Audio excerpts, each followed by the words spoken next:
Gobrau Tir na Nog 2020. Rhestr fer Cymraeg uwchradd. Maddie, Dewi Wyn Williams.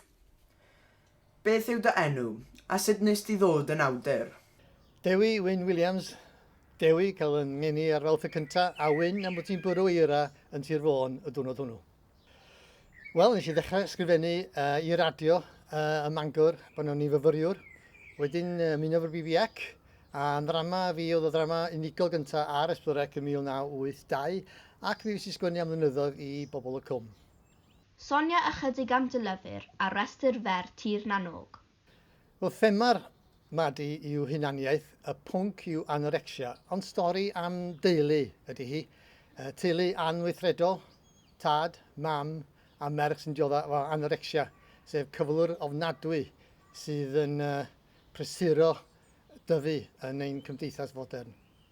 Pa mor hir oedd y broses o gyhoeddi'r llyfr?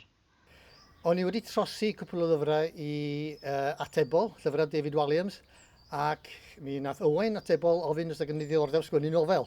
Wel, o'n i rioed wedi meddwl am y peth. Ac ro'n i wedi sgwennu ffilm yn 1999 am anorexia, o'r enw Lois, ac roedd gen i lawer iawn o waith ymchwil o'n i ddim wedi ddefnyddio. Ac felly mi wnes i ddefnyddio'r ymchwil yna yn y nofel. Ond does dim cysylltiad o gwbl rhwng y ffilm a'r nofel.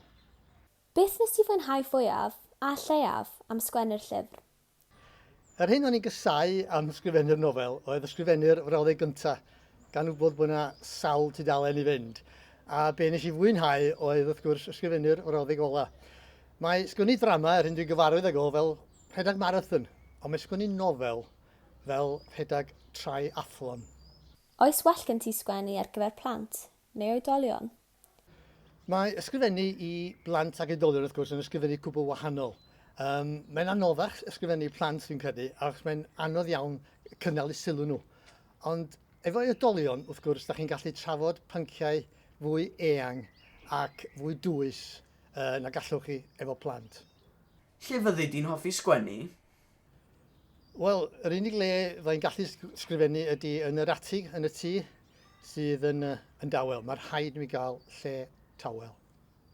Pa gyngor fydde ti'n ei roi i ddarpar awdur? Fy nghyngor i awdur yw dyfo barhad, ffendio'ch llais eich hun, peidio efelychu awduron eraill, gwneud yn siŵr eich bod chi'n magu croen fel eliffant, bod yn barod i fethu, a hefyd canfod rhywun sydd yn eich deall chi ac yn deall eich gwaith chi yn gallu rhoi byrniadaeth onest i chi. Ac yn ola, look. Ewch chi nunlle heb look. Bod yn y lle iawn ar yr amser iawn.